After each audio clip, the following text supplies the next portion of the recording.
Hey, how's it going? Today I'm talking about, will running longer intervals make me faster? This is Running to the Castle, a podcast for slow, back-of-the-pack Run Disney runners on a journey to running magical miles. Join me, Dr. Allie, as I share the secrets I've gathered as a runner, doctor of physical therapy, and coach. You'll learn the exact ways I get my clients to the castle strong, have a bigger buffer ahead of the balloon ladies, and have time to stop for character photos. Keep listening if your goal is to PR in fun, cross the finish line without feeling broken, and have energy to enjoy the Disney parks. First off, I would like to say thank you to everybody who has shown and shared support with me about my new series here on the podcast of my proof of time and sharing how relatable it is, that you enjoy listening to it. I am so happy. I will continue to make them as long as you are happy with them. So thank you so much for sharing with me, because I want to make sure that what I am sharing is relevant, is relatable, and you're not just like, here's Allie again talking about this proof of time. I don't care. I mean, maybe some of you don't. I don't know. You have to let me know that. And I do take that information because I am sharing on this podcast as a resource for you. So I want to make sure that what it is that you're looking for like what questions you have, what answers you're looking for, that you can find it here. So please keep letting me know what you're interested in, or ask questions. Send me a message, runDisneyDPT over on Instagram, because when I get questions there, or when I get questions in Stronger, Faster, Finisher that I think are relevant to more than one person, I make it a podcast episode. And it's great because you get the answer, and so does somebody else asking the question. And if you are asking the question, somebody else is also asking the question. So thank you so much. Speaking of questions coming from Stronger, Faster, Finisher, I had a question this week that asking about how to get faster, essentially. That's not exactly what the question was, but what we were getting at was, this runner saw the overall average pace they wanted to maintain for Springtime Surprise 10 milers specifically, that doing their intervals wasn't going to get them to that average pace. And it doesn't necessarily matter what the average pace was, but I'm going to give an example today.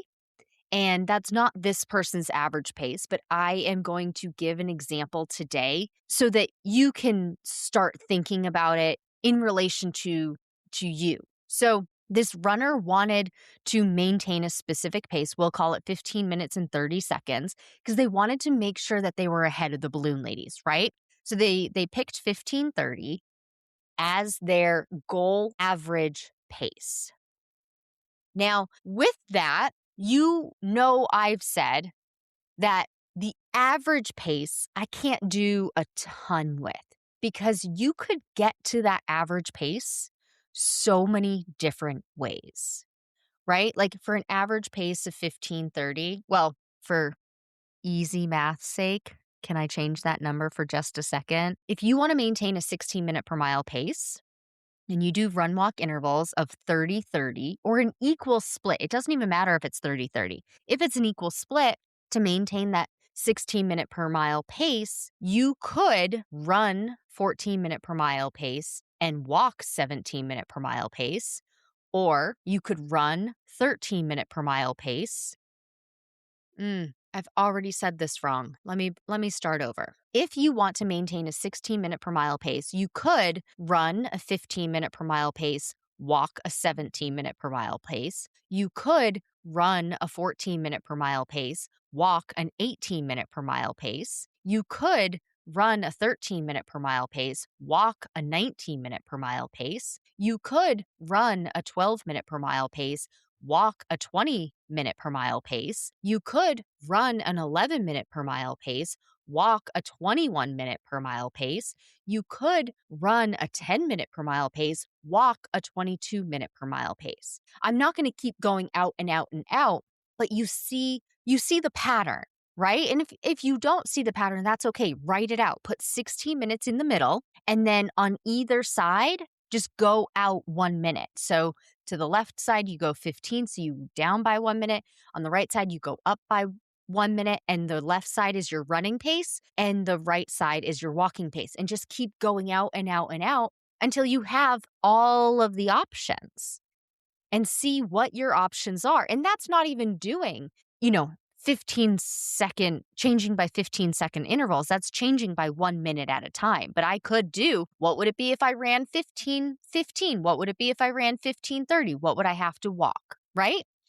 I could do that. I'm not going to do that today.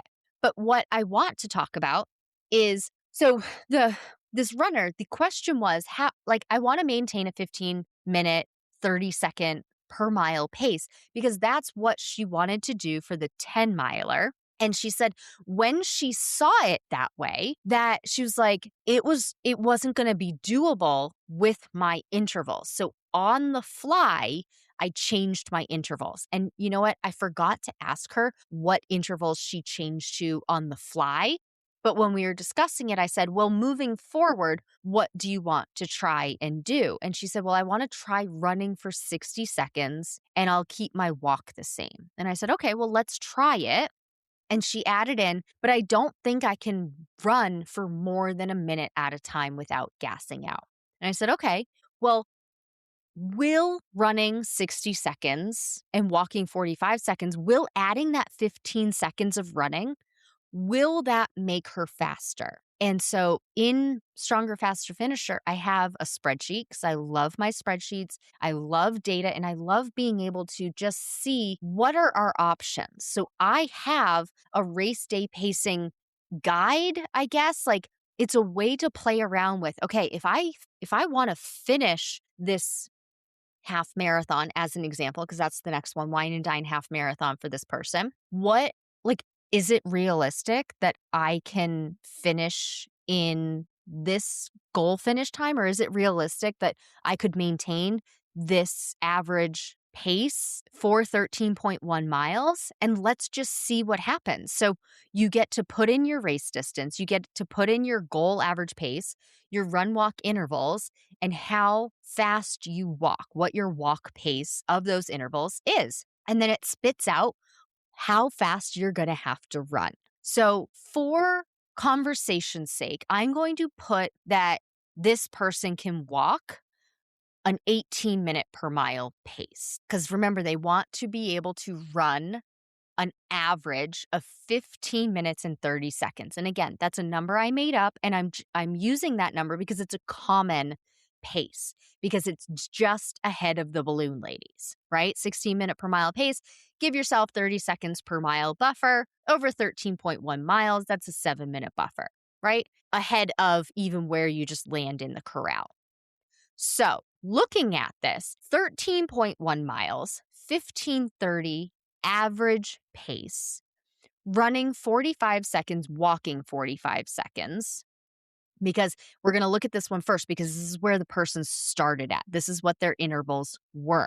So with a walking pace of this, just automatically makes it 18 minutes and 11 seconds, because that's mile per hour wise, that's where it tracks. The run interval pace needed to maintain a 15:30 is 13:30-ish. Remember, so these numbers aren't going to be exact.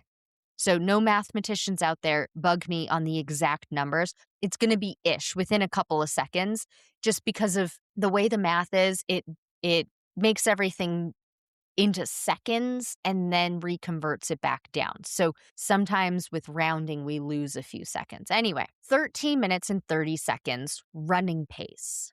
So then the question is, do you think you can run that pace? Yes or no? Yes or no appropriately. Let's just say, no, I can't run that pace. That is pushing it too much. So we have a few options. Now, will running longer make her faster? Let's just do that as an option first. So let's do the 60 seconds running and keep the walking interval the same. So putting it at 60 seconds running, maintaining 15 minutes and 30 seconds average pace, walking pace about 18 minutes per mile. The run interval pace now slows down to 13 minutes and 57 seconds. Is that doable? The answer is yes or no. Now, this is a slower pace, but can you run for 60 seconds? Because if you can't run for 60 seconds, this isn't going to work, right? Like most runners who are doing run walk intervals, I mean, most runners anyway, not even doing run walk intervals, the longer you're running, you're going to slow down. We see it time and time again in Olympians, the most elite runners as well, that the longer distances, the average pace, the minute per mile pace that they're doing slows down, right? Somebody running a 5K, their overall average pace is faster than their marathon pace. We're comparing one person to one person, right? Because they don't have to maintain that pace for 26.2 miles in a 5K. It's just 3.1 miles in comparison. I only say just because it's in comparison to the marathon. They can go faster. They have the speed economy, for lack of a better term, to go faster because it's a shorter amount of time on your feet. It's a shorter distance to traverse. But as they keep adding miles, naturally, that pace, that average pace is going to slow down. Now, maybe they do start their first 5K of the marathon at their 5K race pace, but they're not going to be able to maintain that. And so as they get to 10K, it's going to slow down a little bit. As they get to half marathon, it's going to slow down a bit. Then as they get to the marathon, it's going to slow down even more. And I don't know if it's linear. I don't know that distinction. Maybe that's something for me to research more in the future. I don't know. I could research and look at the Macmillan calculation and graph it and see if it's a linear change. I don't know. So, but that's not the point of today's conversation. So can they maintain that for 13.1 miles? Because now I just mentioned like 5K distance to marathon distance. Same concept. If you're doing run walk intervals, the longer you have to stay running, you are naturally going to slow down. If I had to go out and run 30 seconds right now, it would be a heck of a lot faster than what I do with my 3-minute, 1-minute run walk intervals, right? If I know I only have to go do it for 30 seconds, I could go all out, but I can't maintain that all out pace for the 3 minutes during my run walk intervals. So if I switched my intervals to 30-30, would I overall be faster? Maybe. I don't know, because I don't like 30-30 run walk intervals. They are too short of a turnover for me. That doesn't mean you shouldn't use it. You should use what feels comfortable. And this is going to be part of the conversation in a little bit. So she had already said that she doesn't think she could run longer than 60 seconds at a time. She already notices that she's slowing down as she runs longer.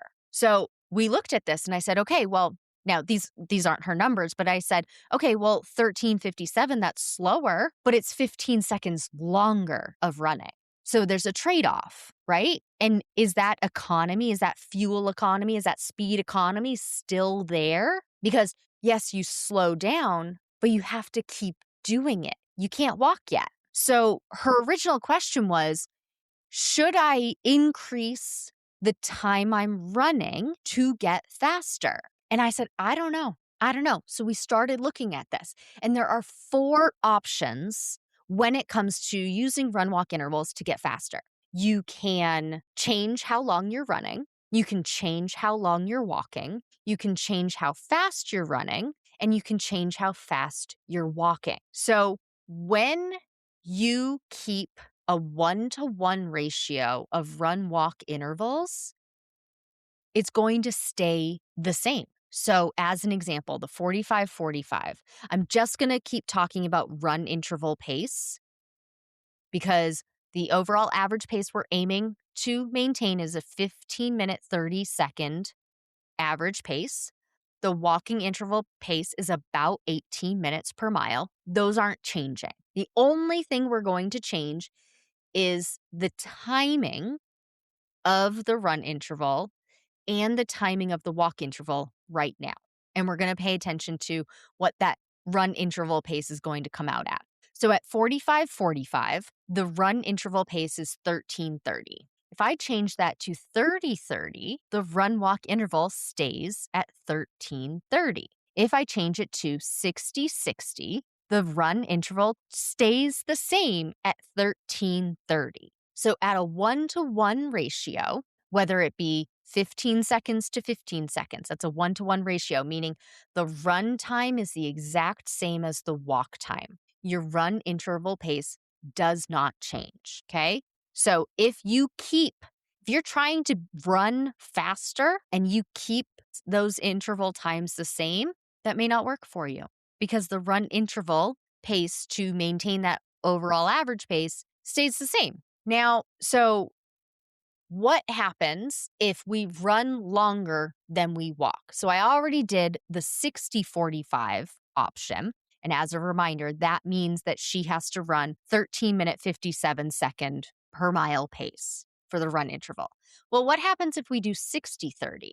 Well, that drops it even more. And she only needs to run a 14:26 per mile pace. But she's running double the amount of time that she's walking. So the question is, can you do that?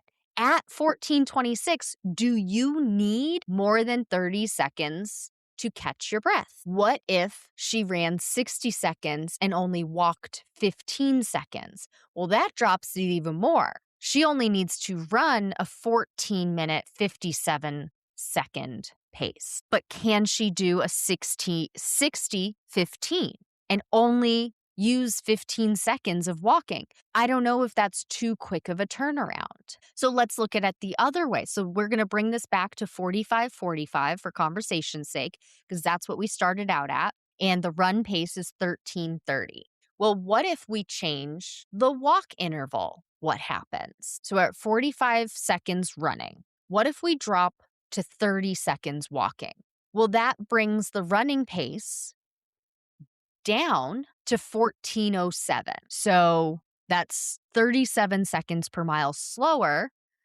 than keeping an even 45:45. So now we're doing 45 seconds, 30 seconds. Is that doable? And these are rhetorical questions for me because I don't need the answer. You need the answer. You need to give the answer. Could you run for 45 seconds and feel recovered enough in 30? And is 30 seconds too quick of a turnover? Well, what if you did 45 seconds running and 60 seconds walking? Well, that makes the running pace go the opposite direction. Now we're in the 12 minutes and 57 seconds when you're running 45 seconds and walking 60. So when your walk interval is longer than your run interval, you're going to need to run faster to maintain that overall average pace. When your run interval is longer than your walk interval, your run pace slows down, but you have to run longer. So then what happens let me ask it this way. So how do you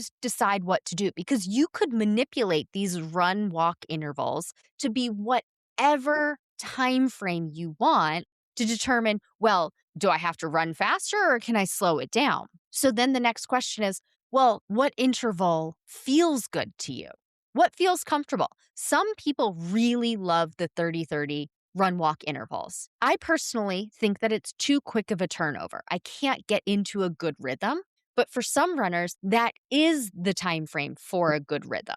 And that's great. And so once you find, if you have found a run walk interval time frame that works for you, that's when you start looking at, okay, now how do I get faster? And so next, our options are going to be you could either run faster or you could walk faster, right? Because you have found the intervals you want to keep. You like these intervals. And let's just say that these intervals are going to be 45-45 for conversation's sake right now. So let's see what happens Well, we already know what happens with what our run pace is if we want an overall 15:30 average pace. If our walking pace is about 18 minutes per mile, our run pace needs to be 13 minutes 30 seconds. Is that doable? Maybe, maybe not. And then you make the decision, okay, well, realistically, like how far out of range is that 13:30? Am I almost there? Maybe I could get a little bit faster and get there. And I don't know, that's a subjective little, right? I don't know what that is. Is a little bit 10 seconds? Is a little bit a minute? I don't know what that is for you. So then we start looking at, well, what happens if we change our walking pace?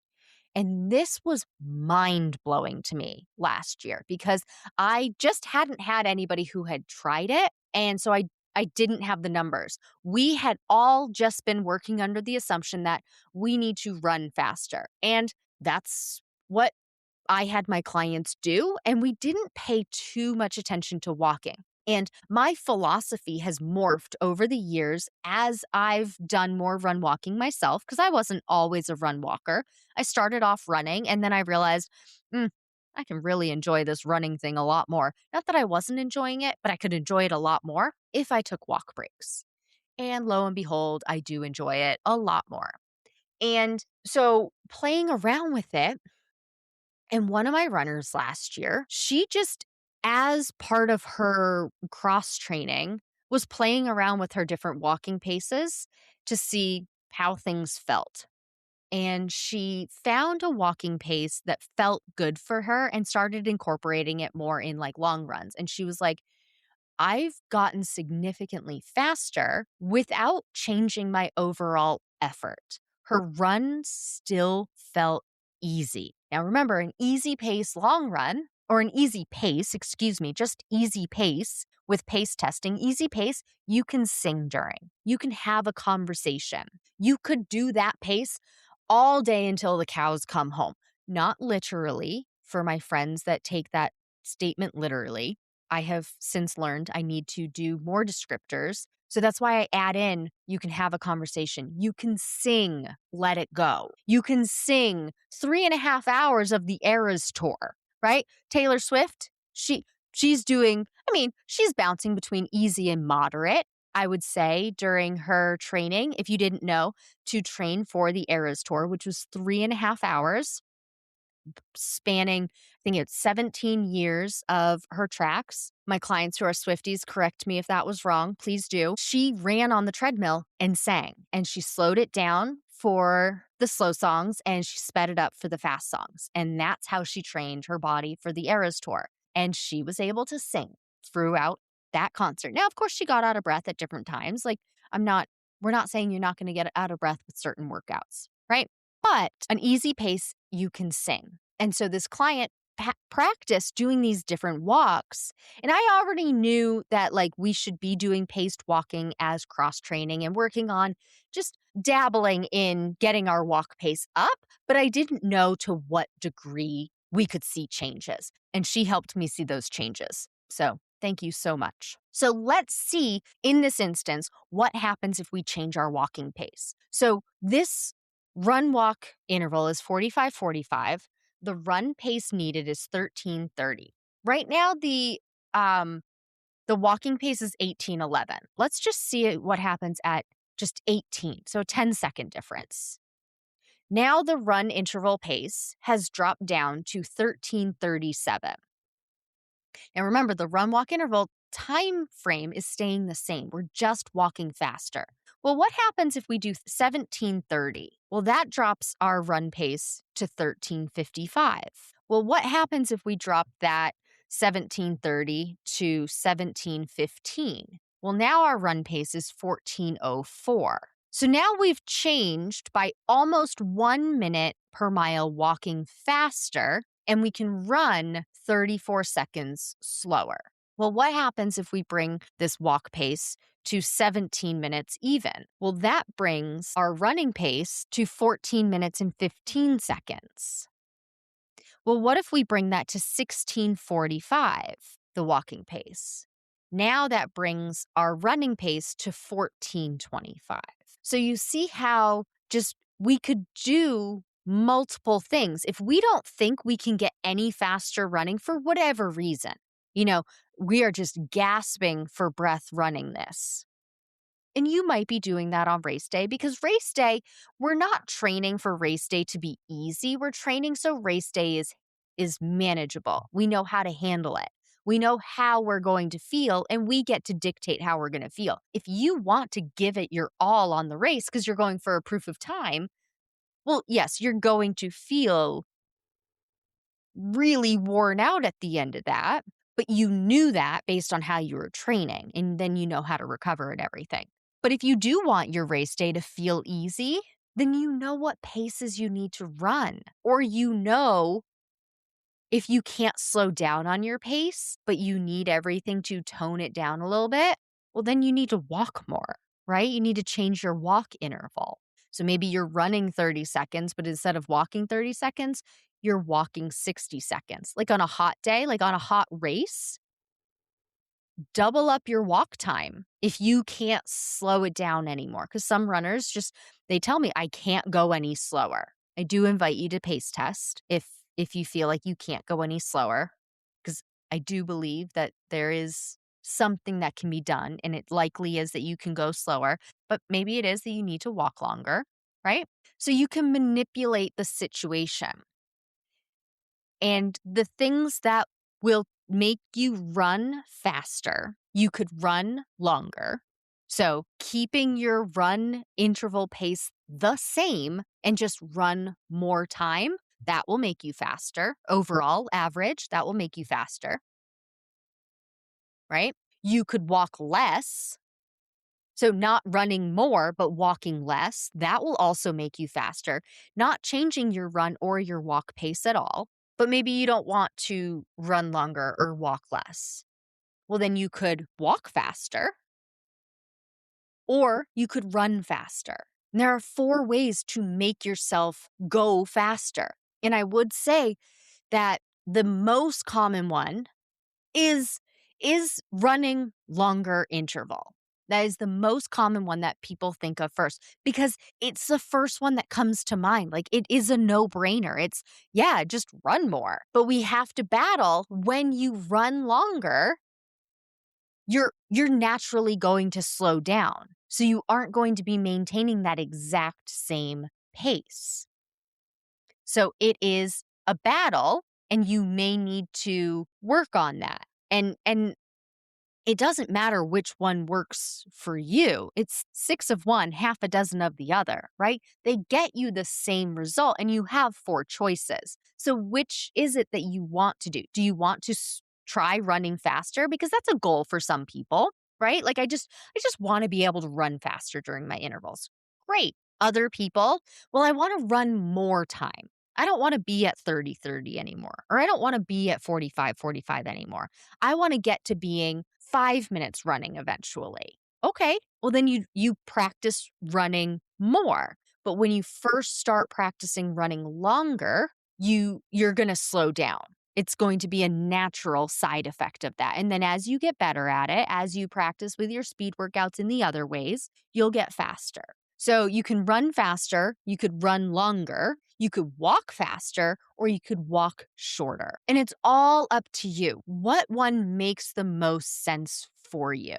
And I do recommend finding the run walk interval that works for you first, the one that feels right, and go from there. Because what if double running time and half the walking time feels the best for you, right? Like then you don't have to do anything, right? Because if we're running 60 seconds, walking 30 seconds, we can still maintain a 15-30, and our run interval gets to slow down compared to, like, if we're doing 45-45, and I choose that because that is the intervals that we started at with this particular person, but it's also splitting the difference between where I'm going to go. So 45-45, starting at 45-45, walking pace is 18 minutes, 11 seconds, run interval pace is 13-30. If I double how much running I'm doing, so I go to 60 seconds and go down to 30 seconds on my walking, Now my run interval pace is 14:26. For an overall average pace stayed the same, and I didn't need to change my walking. But can you run for 60 seconds? I know it's only 15 seconds more, but that's a big deal because that's 1/3 of what you were doing before. 15 is 1/3 of 45. So adding an additional 15 seconds is 30% more, 33% more technically. And in my world, that's a big jump because the normal jump, the low jump is 10%. So, of course, if you were increasing your run interval, you would add just a smidge. I recommend 5 seconds because that is a safe amount and it's not that odd of an amount. So, if you went from 45 seconds, you'd go up to 50, do that for a couple of weeks, and then 55, do that for a couple of weeks, and then get to 60. But that's not today's conversation. But if you went to 60 seconds of running and 30 seconds of walking, you would only have to run 14 minutes and 26 seconds per mile. But can you run for 60 seconds and only walk for 30? Only you can tell me that. Only you can determine that because what feels comfortable? You need to be able to run for that length of time at that pace to maintain the overall 15:30. So I hope this was interesting and eye-opening for the different ways that you can get faster, and running longer is not always the best option. I have found that many runners are finding benefit in just walking faster, not changing their intervals, not changing how fast they're running. Just see if you could walk a little bit faster and see how that changes your overall pace. If you do it, let me know. Please take what you've learned in this episode and use it to adjust your strategy for your RunDisney race training. It's not about doing more. It's about doing the right things in the right balance so you can finish strong, not broken. And if you want personalized guidance specific to your race, your injury history, your running background, and your goals, that's exactly what we do inside Stronger, Faster, Finisher. You'll get step-by-step instructions and a proven system to help you train smarter from start to finish. Join the waitlist today to be the first to know when it opens next. That's all for now. Talk to you soon.